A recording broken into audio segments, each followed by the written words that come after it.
he has an all-time great chin going in the ring with tremendous punchers. Terence Crawford coming up 2 weight classes, do any damage? Yeah, he's a slick boxer, and he's also a good puncher in the welterweight division, in the junior welterweight division, in the lightweight division. But I do believe that if you can box and you can move, that you can beat Canelo. You can outpoint him. The opponent. But anybody that's watched Terence Crawford's career knows full well how much talent this young man has. I mean, he is absolutely sensational, both as an orthodox and as a southpaw fighter. You can't really tell which is his favoured side. ESPN analysts Dan Raphael and Stephen A. Smith explain why they believe Terence Crawford would dominate Canelo Alvarez. They point out that while Canelo once had an iron chin, recent fights have shown signs of vulnerability, with him being tagged and hurt more frequently. Crawford's unique combination of slick movement, sharp timing, and punching power makes him a nightmare matchup. According to them, Crawford possesses the tools to outbox and decisively hurt Canelo, making him a difficult opponent to handle. I think Terence Crawford is a marvelous boxer, arguably the best in the world pound for pound. But can you hurt Canelo? If you can't hurt him, I have no doubt he can outbox him. My issue is, if you can't hurt him, what kind of a challenge could you truly pose? What do you say to that? No, that's a great point. I mean, here's the thing. Canelo Alvarez has a historically great chin. Now, I go way back when he first came to the United States and started boxing, and he found himself on an HBO pay-per-view undercard years and years ago, fighting against the older brother of the great Miguel Cotto. His name was Jose Miguel Cotto, and he had gotten a ton of hype. He had signed with Golden Boy Promotions, and a lot of those of us in the media. And I had seen him a couple of times before that. This is my first time seeing him in person, really paying close attention. And he almost got knocked out in the first round. And I remember Stephen A., all of us looking around at Media Row going, what the heck is this all hyped about? This man can't take a shot. He's going to get drilled. He was lucky that the fight was over, that the round was over in round 1, or there might have been some much more trouble. Stephen A., that was 16, 17 years ago. I've never seen him wobbled, rocked, physically, visibly hurt since then. He has an all-time great chin going in the ring with tremendous punchers. Terence Crawford coming up 2 weight classes, do any damage? Yeah, he's a slick boxer, and he's also a good puncher in the welterweight division, in the junior welterweight division, in the lightweight division. But even at junior middleweight, which is where Terence Crawford had his most recent fight back in August, when he moved up and he won a world title, he didn't blow the doors off. He fought a very tough, solid opponent named Israel Madrimov. He gave him a good fight. It was very close. Madrimov's people seem to think he might have even been able to edge it out. But if you can't hurt an Israel Madrimov at 154, what the heck are you going to do with Canelo Alvarez, the sturdiest guy in the world, at 168? So that aspect of it is certainly a problem. You mentioned about Charlo. Charlo was there to get his check. I know one thing about Terence Crawford. He's not going to just come to turn up to get the check.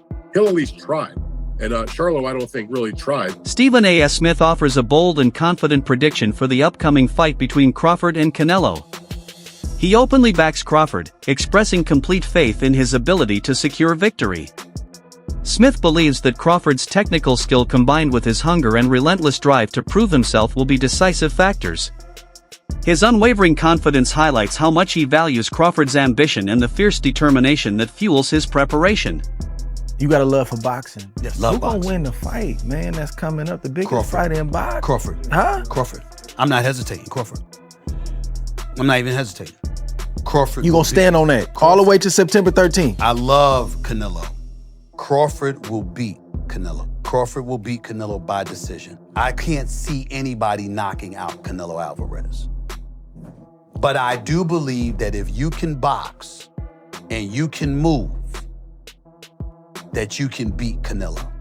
You can outpoint him. That's right. When I think about Canelo, one of the things that I don't like about Canelo, despite his greatness, and a neck as wide as Broadway for crying out loud. Right. It's like almost every shot has to be a power shot. It's a power shot, yeah. That's not beating Crawford. I will confess, I think Gervonta Davis's trainer, Cal, I think he said this. He said Crawford could find himself in trouble if he decides to engage with Canelo, because Canelo is the naturally bigger, stronger fighter. And I don't care that Crawford's gotten bigger, and I don't care that Crawford's gonna go in there just as big as Canelo. Canelo is accustomed to fighting at the weight, and Crawford is not. And Canelo is a genius in this regard. You don't see him show up for fights not ready. He's always ready. Always prepared. He's always ready. He's always that. prepared. So I think he's the slower fighter, though. And I think that Crawford is brilliant as a boxer.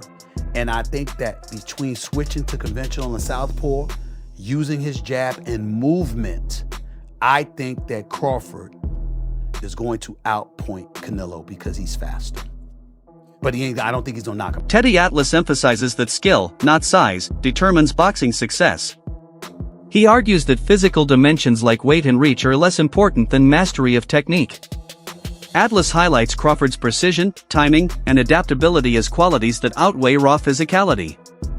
From his perspective, Canelo's strength and bulk become less effective against a fighter who can dismantle opponents through technical excellence.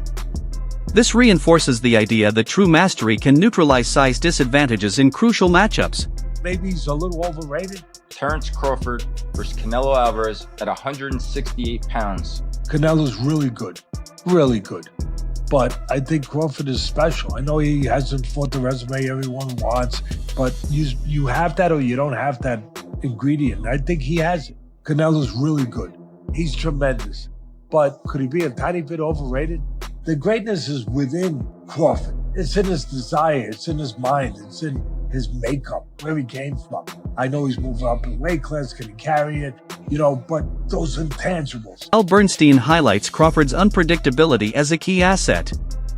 He explains that Crawford does not follow a fixed or predictable approach, often adapting mid-fight to create challenges for his opponents. Against a counterpuncher like Canelo, this unpredictability is a major obstacle. Bernstein notes that Crawford's ability to switch stances, orthodox and southpaw, adds an extra layer of difficulty, making it harder for Canelo to anticipate attacks and leaving him vulnerable to unexpected combinations. Most fans or most people would probably say Crawford, I'm guessing, because that's a big part of how he's won, and everybody feels that and rightfully so, that the way he's figured out, he's constantly changing from lefty to righty. He's a person that alters his attack. Sometimes he's a boxer, sometimes he's walking people down. Canelo's style is more the same in most fights. He is a counterpuncher who's waiting for you to make your move so he can counterpunch you. Then when he has you in trouble, he's willing to move forward. His attack is a pretty straightforward one. On the face of it, you might say Crawford, but I think the thing about Canelo Alvarez is that he has seen every style that you can see. Gareth A. Davies emphasizes Crawford's extensive experience, noting that he has been competing professionally for over 15 years. This longevity has sharpened his instincts, refined his ring IQ, and helped him stay calm under pressure. Davies points out that Crawford's resume includes victories over a wide range of styles: power punchers, slick movers, and resilient veterans, and he has always adapted and overcome. This experience, paired with technical brilliance and patience, gives Crawford a significant advantage in a potential showdown with Canelo. The levels that he's gone through, the weights that he's gone through, and the opponents that he has been in with, he's come up short against a couple. But he's come through some big challenges as well through his, 65, 66 professional bouts since he was 15 years of age. There's no doubt that this is the biggest test of Terence Crawford's career, not only because of the weight step up, but also because of the level of the opponent. But anybody that's watched Terence Crawford's career knows full well how much talent this young man has. He is absolutely sensational, both as an orthodox and as a southpaw fighter. You can't really tell which is his favoured side. He's that good, the angles that he creates, and the way that he not only dissects people, but the way that he puts his foot down when he gets somebody hurt is he's spiteful. He's truly, truly impressive. But what he also does, and this is where I think people are making the mistake with the fight with Israel Madrimov last summer in Los Angeles, was that Terence doesn't mind doing enough to win. He doesn't, if he knows he's got to win on points, he's happy to tuck everything neatly in the office and win round by round. It reminds me of Floyd Mayweather. It reminds me of Pernell Whitaker. It reminds me of guys that win with ease without overstretching themselves, that don't have to get in a battle. But when he's got someone hurt, as you rightly say, he's spiteful. I'm not sure he'll get Canelo hurt in this fight. But if his timing and his movement are on, the slightly slowed Canelo, who likes to load up these days, could find himself frustrated by Terence Crawford. Yeah. And there's also the aspect of when he is behind. We've all seen that famous clip where he's fighting Sean Porter. Somebody sells him ringside. They've got him down on the cards. He goes through the gears and stops Sean Porter in the very next round. There's also that element to him. He's brilliant. He's absolutely brilliant. But he's also fighting someone that's equally as brilliant. A very different type of style, Canelo. And a fan favourite. Confidence is a recurring theme when analyzing Crawford. An analyst notes that his performances in sparring sessions have impressed trainers and fellow fighters alike, demonstrating his brilliance even outside official bouts. Crawford's consistent dominance in training reflects his preparation and mental toughness. This unwavering self-assurance gives him the confidence to believe he can outthink and outperform anyone, including Canelo, once he steps into the ring. Man is so confident. He's so confident that he's about to become undisputed. Listen, 2 weeks to go, less than 2 weeks to go now. What? We're talking about 12 days. 12 days. What can we expect from this unbelievable showdown? Listen, the buildup has been absolutely incredible. When you talk about the sparring stories, when you talk about the unbelievable rumors that we've been hearing for the past 10 to 12 weeks, will but Crawford's power carry? Will Canelo age overnight? So many questions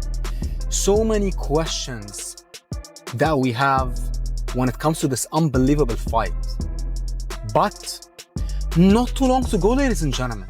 We are about to find out the truth. We are about to find out who's truly the greatest of this era. And let me tell you this.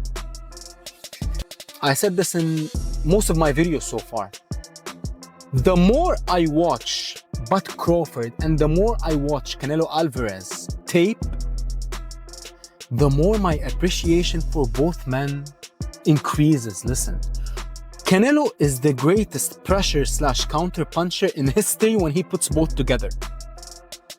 And Crawford is the most dynamic fighters my eyes ever saw. Ever saw.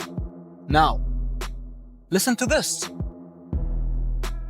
The moment this fight got announced, we didn't know the things that we know now. We didn't know about their sparring partners. We didn't know about the shape that they were gonna come in for this fight. Ari Spears, a comedian and boxing enthusiast, offers a historical perspective on the fight. He recalls decades of classic matchups where Mexican champions faced American fighters known for speed and skill. In many of these battles, the American fighters prevailed due to their defensive skills, ability to slip punches, and control of rhythm with sharp counters. Spears acknowledges that Canelo is a complete fighter with top-tier experience, but he suggests that this matchup continues the long-standing tradition where style, timing, and adaptability often determine the winner. Take a top-notch Hispanic fighter, put him against a top-notch black fighter, the black dude usually edges him out. And I'm not trying to be disrespectful to the Latino fighters, because look at the greats. De La Hoya, motherfucking Roberto Duran, Arguello, Felix Trinidad, what's my man's name? Chavez. Huh? So there have been legends, but 9 times out of 10, when the top Mexican legend takes on the top black legend, the black dude wins. Boxing and basketball is just something that niggas just, we got that wop that just, we edge you out. Duran lost to Hagler. He got knocked out so viciously by Hearns. Rumor is he's still waking up today. He lost he did the no mas with Leonard. Yeah, no, I've been hanging out with Sugar Ray Leonard recently. We talked about that whole situation. De La Hoya lost to Floyd. He lost to Bernard. He lost to Sugar Shane Mosley. Usually the black fighters edge out the Latinos when it come down to it. So basically you're saying Crawford's gonna win because he's black. I'm saying he's gonna win because he's got skills. But that black component, that's that extra juice. That's that extra juice? I mean, look. It's like the Batmobile when it's going fast, and then he hits the nitro button, and the flame shoots out of the back of the car and takes it to another level. Black dudes have the nitro switch.